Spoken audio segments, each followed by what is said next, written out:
All right, Brant. Welcome back, everybody, to another edition of the Fatboyz Dynasty Podcast, hosted by the Fantasyholics Podcast Network, coming at you once again live on the YouTube channel, Brant. It's been a fun week. We started our new Fantasyholics Redraft Daily Fantasy Podcast last week, where we threw down on some wide receivers.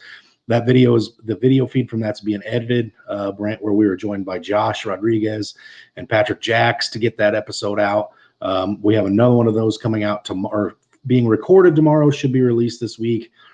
And then, Brant, I know you and I are both at a spot where it's draft season. We're ready to get going. We're both in drafts. We're in the middle of a draft right now. Mm-hmm. And Brant, we couldn't think of anything better to do this week than come at you with some draft ADP knowledge. Yeah, absolutely. This week we're going to come back with some ADP knowledge. Like you said, it's going to be kind of basing people off of what they've done, not their names. I know a lot of people draft off of names, and that's kind of what we're going to go off of here. Is we're going to talk about things that they've done, stats that they have, and then see which one we choose. And we're going to go back and forth and talk a little bit.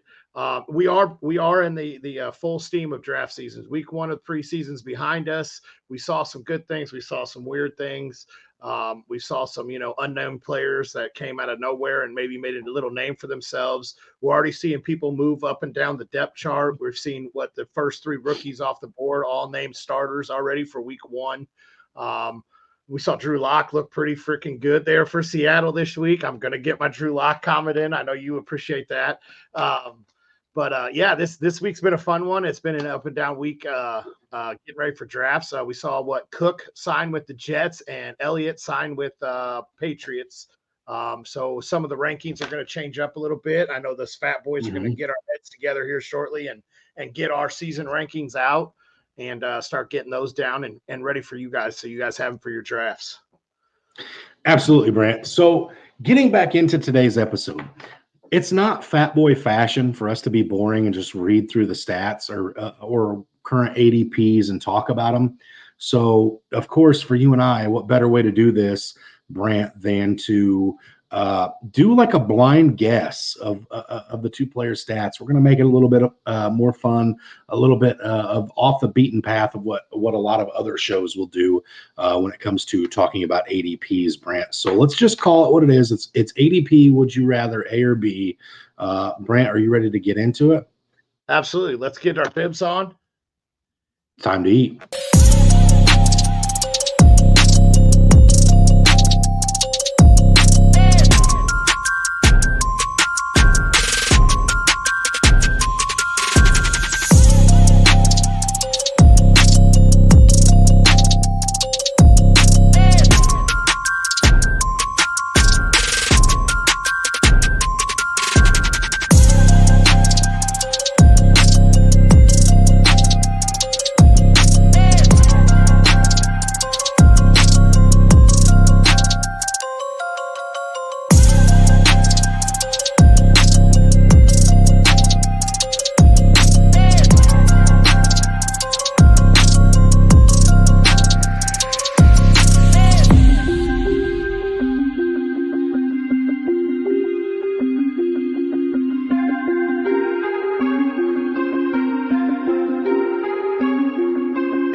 Never get tired of seeing a flying high kick.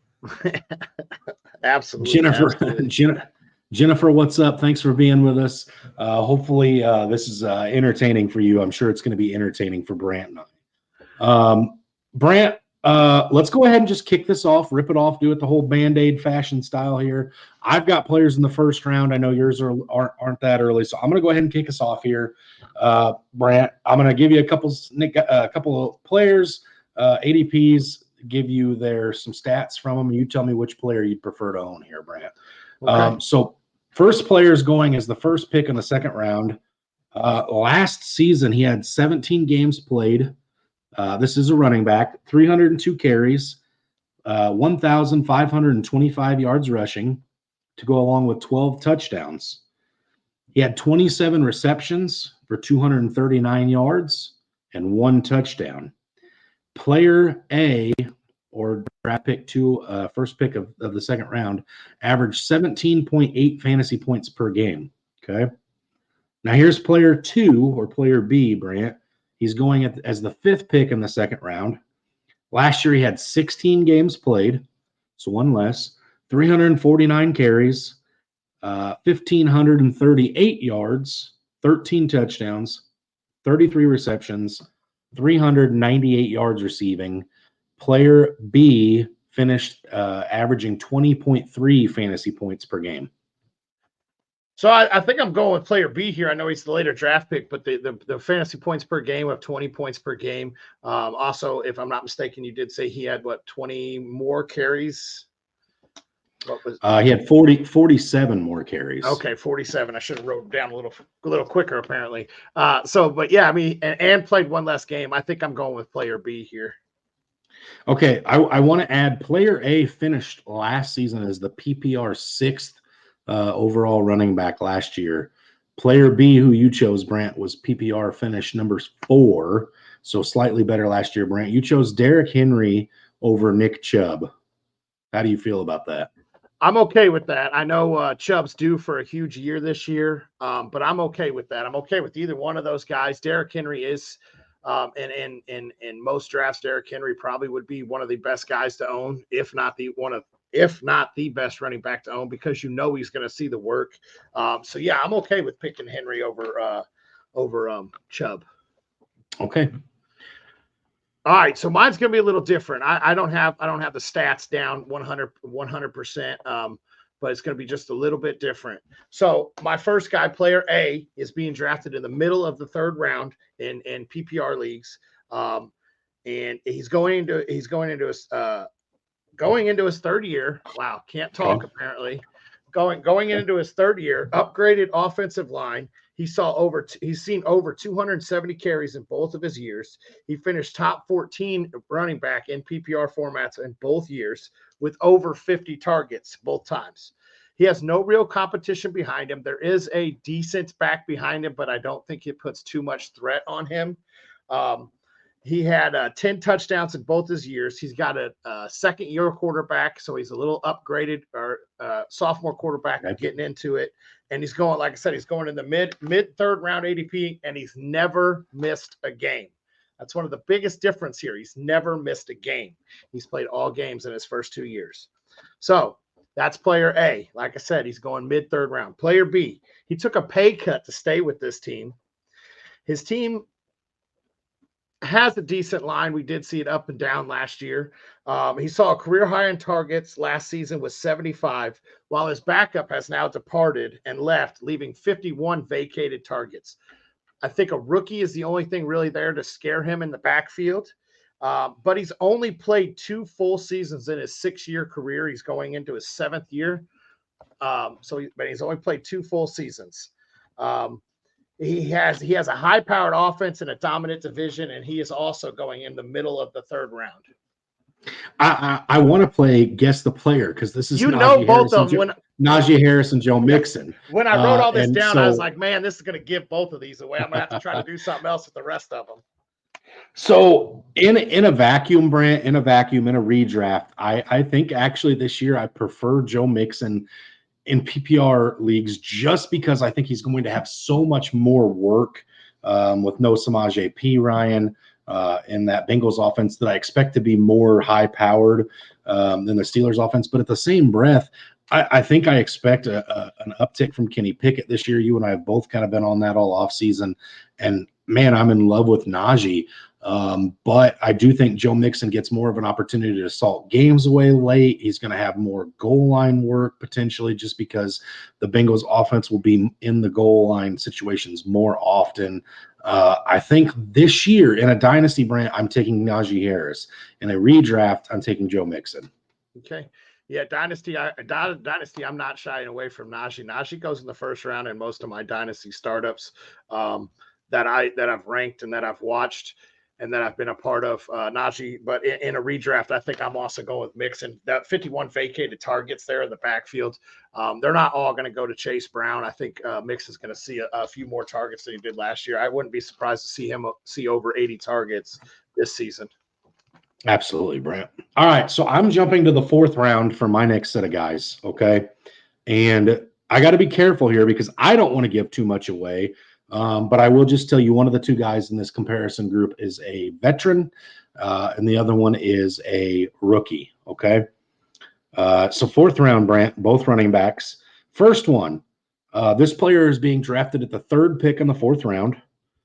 Last season, he played 17 games, 213 attempts, 1,121 yards, only 2 rushing touchdowns, which I feel like is pretty low for this player, 72 targets, 59 receptions, 395 yards receiving, and 5 receiving touchdowns. That's player A, Brant.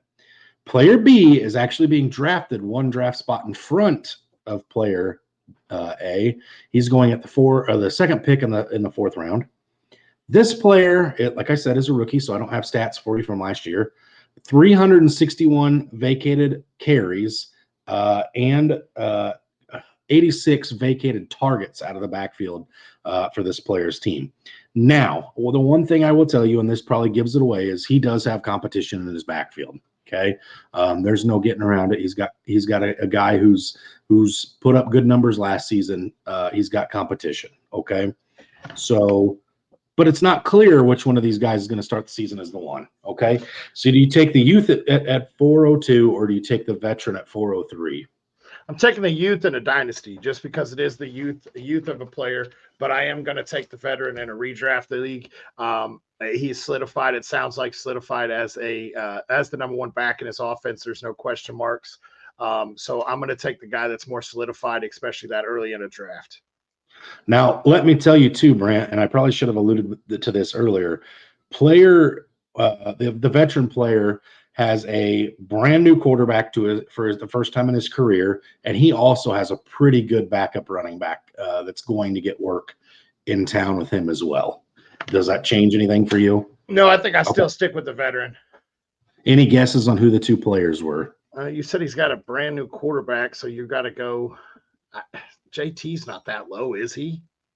No, sir. I didn't think so. I fourth round, brand new. That's got to be Pierce. I picked Pierce over Gibbs, didn't I? You did not, sir. Oh, okay. You did not. You picked Aaron. You picked Aaron Jones over Jahmyr Gibbs. You did say not. You didn't say a rookie quarterback. So all right, I got you. I will definitely take Aaron Jones all day. I think he gets a lot of work this year, and I really like that. I like the backfield there in Green Bay. Okay. I'm going to skip my next one for just a minute because I don't have a whole lot of stats on them, and I think I'll be giving away some names here if I start reading those. So we'll get back to that. I'll try to trick you a little bit before I just hand you the names again. So this one here, this guy, he's with a brand new team, signed a 1-year deal, stacked running back. Oh, sorry, they're both mid 7th round draft picks. 7th round. Okay. Yep. Signed a 1-year deal with a brand new team. He was outstanding when he was healthy. I'm pretty sure I'm probably giving this name away. He was outstanding when healthy behind one of the worst lines in football. He finished the 2021 season as a top 5 RB in the last 5 games. But he has never had a full season healthy. He's going into a 6th year. So that's player A. The team he signed with has a better offensive line, obviously, than the worst one he was running behind. Now, player B he's got a sophomore rushing quarterback in a run-first offense. They signed a veteran running back, and they drafted a brand new rookie running back. So it's really the backfield's up in the air for competitions. He was outstanding when he was healthy last year. He did miss some time last year as well. But he was outstanding as the number 2 back. As the number 2 back, he saw, let me see, I know I have this. Apparently I didn't write it down on me. So apparently I didn't put it down. I didn't put down the stat there. But as a backup running back, he saw over 50% of the snaps, he saw it 2 times. He finished as the PPR back number 41 last year in only 13 games. And like I said, he's only 25 years old. That's player B. Brant, out of the two you mentioned, I think I'm going to go with player A, who's going to an upgraded offensive line and maybe a little less competition. No. This is a stacked running back. Oh, he went to a stacked. Yes. Okay, then player B. Okay.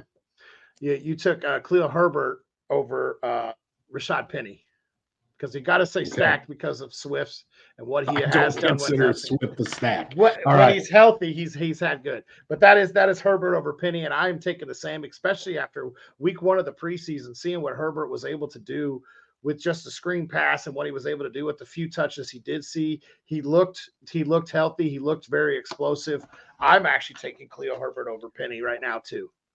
I would not. Now that I know the names, I'm absolutely taking Rashad Penny over. I've said it on here numerous times. I know you've heard me say it in person too. I think Rashad Penny owns that backfield by the end of the season if he can stay healthy. And I'm banking on him going out with a chip on his shoulder, trying to show the world what he can do this year.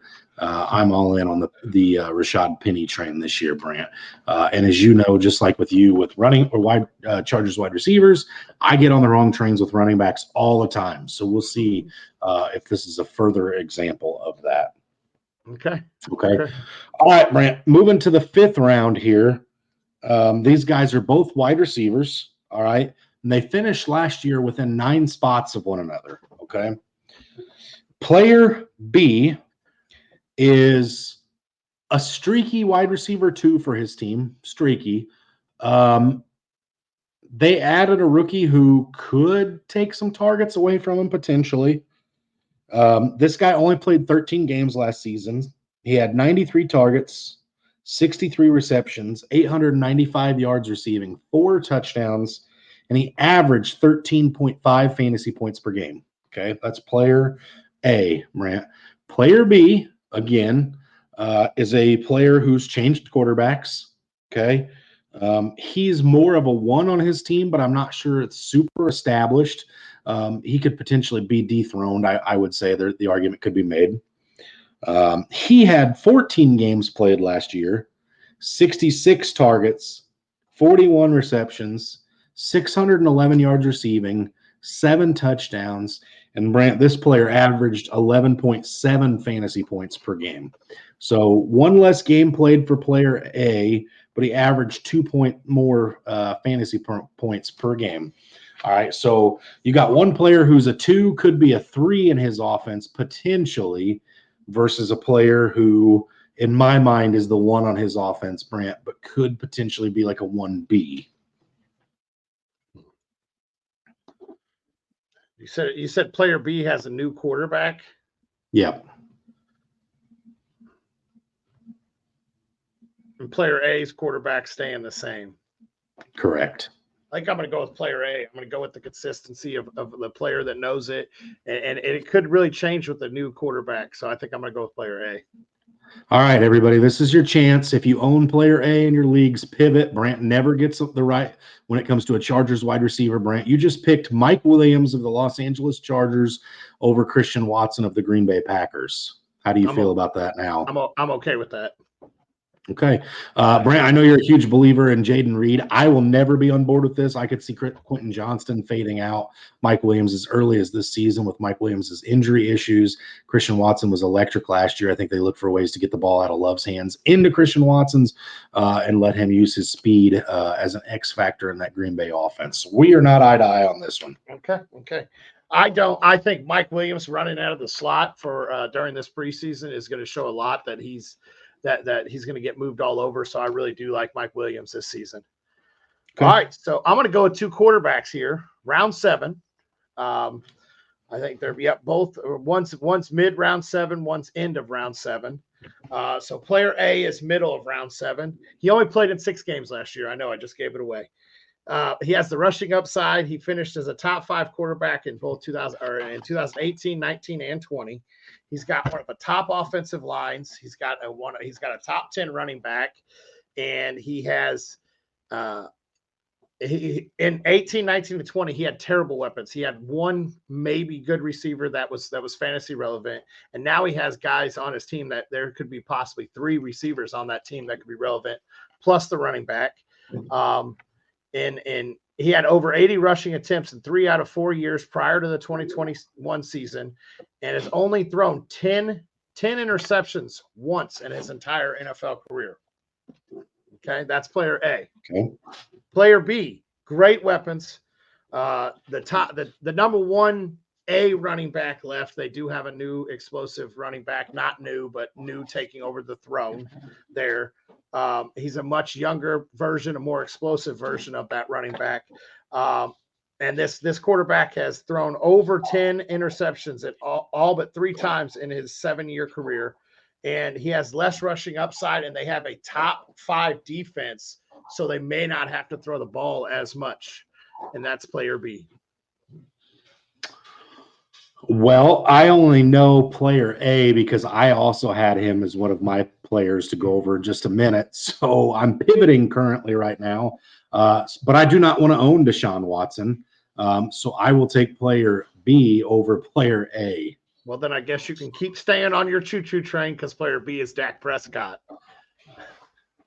Okay, well, I guess we're just going to throw my paper up in the air because I also had Dak Prescott and Deshaun Watson here. So I guess we'll just stay right here and through the quarterback together, Brant, because, yes, I too. So who do you pick out of the two?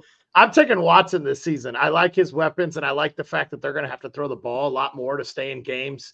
And I think Nick Chubb's explosive ability out of the backfield catching could be a thing to see. So I actually do like Deshaun Watson over Prescott. But we've talked about this before. I'm not completely on that Prescott wagon yet. All right, so since we both chose these same players, and this is what happens when you do a blind player guess, we don't talk about it pre-show, so we have no clue who each other's picking. Do you want me to do my short one real quick so you can catch up? Hey, I got another one. We're good. I'm just going to skip this one altogether because we're going to talk about this a little more in depth. So I'm taking Prescott. You're taking Watson. All right, Brant. I want you to argue for Deshaun Watson over Dak Prescott this year. Go ahead, and then I'll rebuttal with my reasoning for Dak, and we'll have a gentleman's conversation about it. Okay. I'm taking Watson over the rushing upside. I think he's going to see more rushing lanes, easier to get out if he needs to. Amari Cooper and Elijah Moore both have chances to take every pass to the house. He's got a line that should give him plenty of time in the pocket. The team has to play the Ravens twice, who are going to hang points, Cincinnati, who's going to hang points, and then they'll have a defensive battle twice a year with Pittsburgh. So I think Cleveland's going to have to hang the points to really stay into games. I know Dak has to play Philly, but that rest of that division doesn't scare me much. So I really think Watson's going to have to play from behind and play catch up quite a bit more than Dak will this year. Watson loves playing from behind. Yes, both. Here's my counterpunch to that. Which running back would I rather have catching passes if I'm a quarterback? I'll take the one that does it routinely. Which wide receiver one would I rather have? CeeDee Lamb or Amari Cooper? Elijah Moore. And I'm taking Brandon Cooks over Elijah Moore right now, even though I'm extremely high on Elijah Moore. I like the weapons a lot better at Dak's disposal. He, too, has a very good offensive line, also has a fairly good defense, just the way the Browns do. And there's going to be plenty of games. If you go back and look at the history of the Cowboys, Giants, Cowboys, Commanders in the last couple of years, those games have been pretty high scoring as well, which maybe speaks to Dan Quinn's defense more than I'm alluding to. But I do, Brant. I've been on it all season. I can't get off of the mountain of Dak Prescott resurgence this year. I'm going to stay in it. My flag's planted. I am not coming off of this. Deshaun Watson, I didn't see enough in 6 games. I'm not sure he's shaken the rust off completely yet. It'll be really interesting to see what he looks like in a 17-game slate. Okay. All right, Brant, since you stole my last one, let me hit you with my new last one here. This is a couple of guys in the 6th round, going back to that running back position, because, again, I think wide receiver position is so deep this year. Yes, there's a very high elite tier, Brant, but when it comes to drafting, sometimes you got to go into the 6th round to get your second running back. Maybe you're getting your first if you try the zero RB format that's becoming very popular. So I think these running back stats are very important to consider. And again, name value means a lot in this round. And if I just read you names, I think you and I would make the smart decision here. But a lot of folks who go to CVS on their way to a draft, pick up a magazine, turn it to the ranking sheet, and go in and draft off of that ranking sheet would get the wool pulled over their eyes here, okay? So player A, is going into his second season. Was not supposed to be the lead back on his team last year, but I'd say 2/3 of the way through the season, it was pretty clear he was. His offense is going to take a step back a little bit from what they did so well last year. So I'm expecting more running than passing this year for this offense. They're in a fairly wide open division, so it'll be interesting to see if that allows them to run the ball a little bit more freely.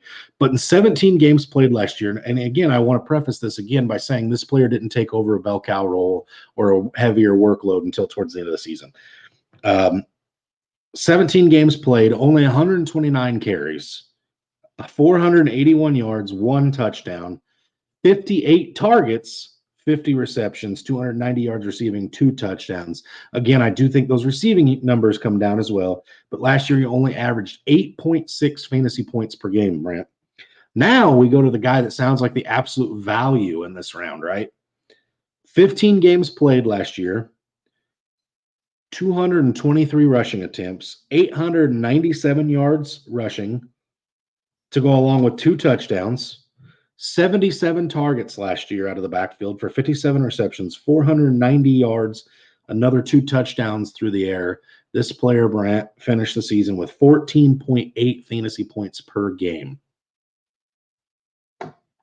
And I will tell you, too, player B's got some circumstances changing. Player B's got a new quarterback in the door. So does player A. They both got new quarterbacks. Okay. And player B has 2 new faces in his running back room to compete with this year. 2 new faces for player B. So based on stats, you would want to go player B, like you said, but I feel like player A is the guy to own. He just seemed a little more consistent, and he's definitely, like you said, his receptions may get stepped back, but I think player A was a little more consistent as a running back too. So if he's stepping into the lead role, it should only go up from there. So I think I'm going to go with player A. I think you're going to be happy about this once I reveal it, but I could see it going the other way, especially after enlightened news. So you got the potential of a 17-game season with Rachaad White, Brant, and you took that over the potential of a 14-game season with Alvin Kamara. Huh. I love them both this year. I think I want Kamara. Hey, that's fine. This is why we're doing it. The stats tell you have to go with Kamara, right? Yeah, but I think we both expect.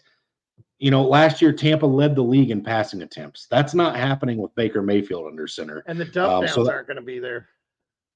I think his receptions come down, but he's going to at least double his attempts out of the backfield. Whereas Kamara missing 3 games. If Jamal Williams catches fire in those 3 games, how big of a role does he get back?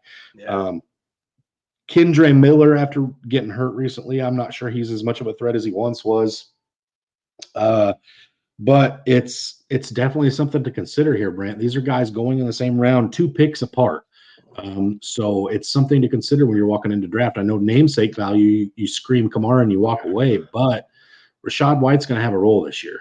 So this right here, this is a prime example of something that is a draft strategy to me. If you went risky at the beginning of your drafts and you went risky business, upside, floor's not that high, but the ceiling's way high, and you're risky, I really think you go with the safer guy that's going to play 17 games, that's going to see the bell cow roll, and doesn't have a chance to fall behind. I know Kamara's not going to fall completely out of it, but I think you play it safe with White. But if you took that safe route at the top and you got all those consistent guys that are going to keep you in, and you need a league winner at the end, I think you take Kamara right here.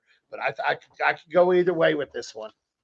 Okay, Brant. So let me ask you: if you were doing 0 RB, 6th round is going to be your first one, which of these 2 do you take? Knowing that this is your RB1 in a 0 running back format.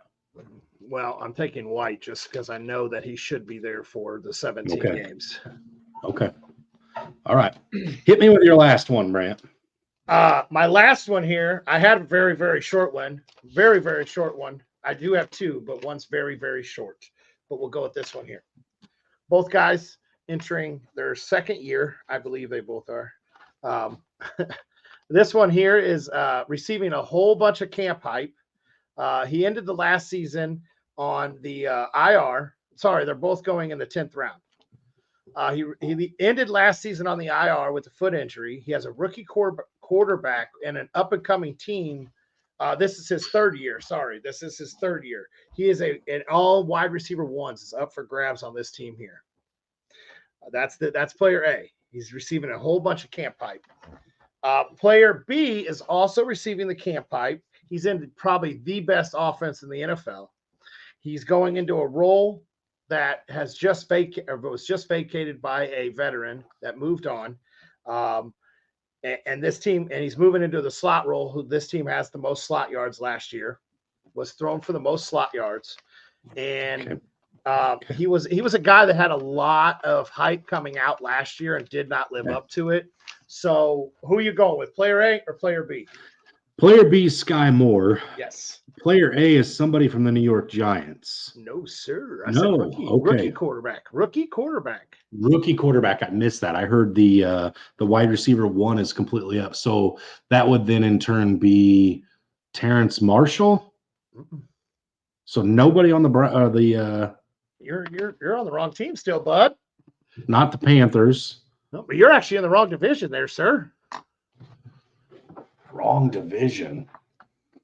Rookie quarterback. So we're not saying Alec Pierce. We're not saying Michael Pittman. No, I don't think that wide receiver one's up for grabs.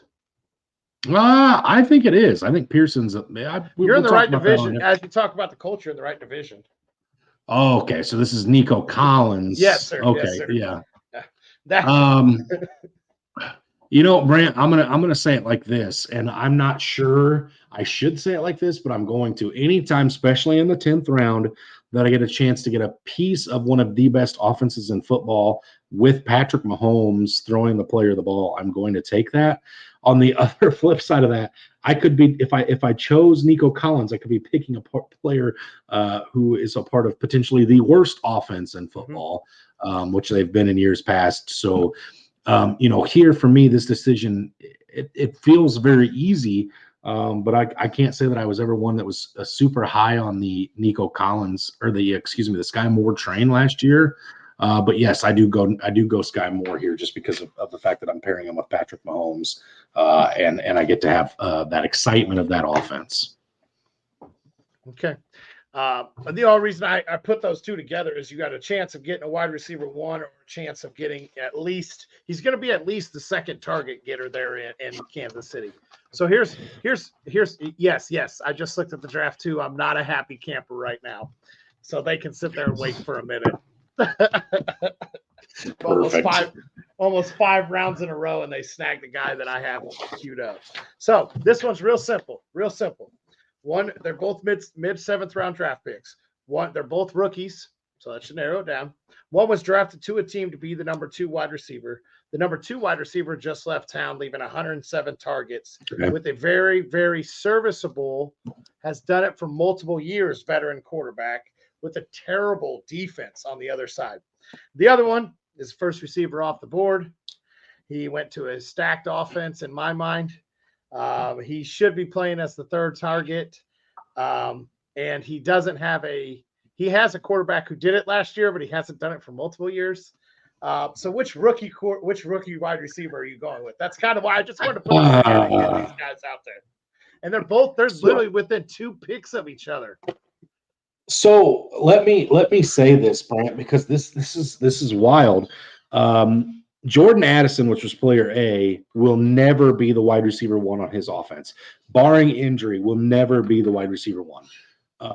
Jackson Smith-Njigba, who was player B, has the outside chance. Next year or the year after, he's going to be on paper the wide receiver 2, I think.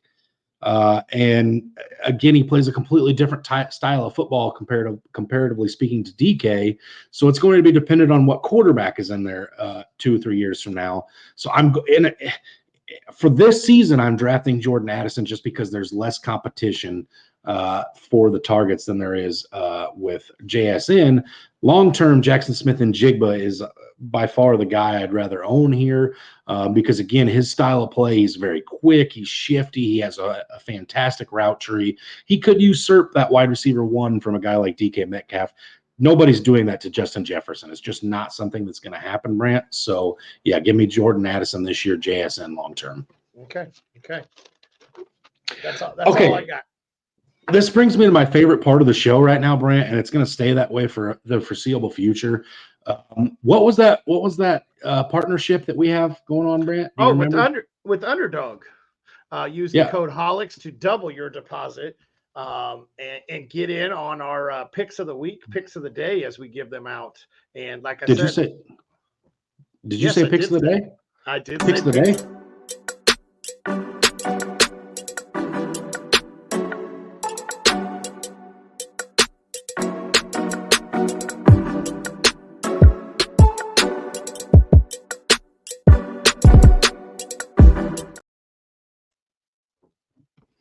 Brant, one more time. What was that? What was that code and what does it get you? Use the code HOLICS over on Underdogs and it gets you double your first deposit there on Underdog Fantasy. Up to 100 bones, which for people like you and I who like to go and make those games a little bit more interesting, that gets us through the season, Brant. Oh, yeah. So you can even put them on preseason games if you really want to. I don't advise it. All right. So let's talk about this, Brant. I know we both went with the same thing. We talked about these a little bit pre-show. Go ahead and kick us off with where we're going this week. These are season-long plays. Okay. One of my favorite ones, and we have this quarterback projected as only 9 interceptions. So this is Dak Prescott's lower than 12.5 interceptions on the year. We have him projected as 9 in our rankings. I think he's come out and said it. I'm throwing under 10 picks this year. So I believe that he's going to hold true to that, and his weapons are a little better. I think he's going to be a little smarter with the ball. So I'm going to take the under 12.5 interceptions. Okay. I take the under as well with Dak, or the lower, excuse me. Lower. Yeah, I think Dak is the type of player that he has a huge bounce back this year. His weapons are better than they were last year. And he's got a new offensive coordinator in there. Joe Lombardi went there, right? Is that correct? Kellen Moore left, Joe Lombardi. They basically traded places. Is that right, or am I dreaming things here? I know Kellen Moore went to the Chargers. I'm not sure. I think you're right. But either way, new offensive coordinator in there. And then if you listen to CeeDee Lamb and play stock in what a guy like CeeDee Lamb says, he says Dak's deep ball is looking filthy this year. So I'm going to go with that. I'm going to go out and say that, hey, I trust our rankings. Dak goes lower. Okay. Division mate, Brant, a quarterback that is being drafted as a top 3 quarterback right now in ADP. Jalen Hurts, higher or lower than 8.5 interceptions on the season. Now, I will tell you, our consensus rankings, we have him throwing for 12 interceptions. How many? 8.5. We have him throwing for 8.5? Yeah, it's higher. He only threw 6 last season. Wow. I still take higher. I do too, Brant. I think, when you get into games against teams like Dallas, where you're having to throw the ball in a shootout, the Giants project to be better this year than they were last year. The more that ball gets thrown, I know he has elite playmakers, both with Dallas Goedert and then, the Smith and A.J. Brown pairing. But when you're putting the ball up that many times a game, eventually bad things are going to happen. 8.5 is just so low. It feels like I'm stealing here. Yeah, I'd have to go look at their schedule. They've got to play some easy defenses if it's that low. So, but I'm still going to take the higher. Yeah, I take higher as well here, Brant. Okay, so that pretty well does it for our ADP blind guest show this week. We got the pick of the week in there with our interceptions on quarterbacks, Brant. We'll be back again next week. Like I alluded to in the beginning of the show, we are dropping a new pod called the Fantasy Holics Pod right now. I know there's talks of letting you guys name that at some point. Make sure you tune in, give a listen. Again, Patrick Jacks and Josh Rodriguez jumping on there and hanging out with Brant and I. We're going to do that every Wednesday. I'm not sure what day the drop is. These videos get edited. They're a little slightly more professional. Hopefully Brant and I look about 10 pounds slimmer a piece on these videos. But again, in addition to that, we are working on getting our Facebook page back up. Brant and I are going to be live with you on Sunday mornings. Make sure you're liking the YouTube, the Instagram, the TikTok. and the Facebook. That way you can see us go live. And if you want to be a part of it, our live start sits on Sundays. Jennifer, I know you'll be there. So make sure you guys are liking the new page, the TikTok, the Instagram, and all the places, so you get notified when we go live for start sits. Absolutely, guys. Make sure you guys tune in. Keep getting on that Facebook page. Send it out there. Get the likes. And as always, stay hungry. And stay fat, my friends.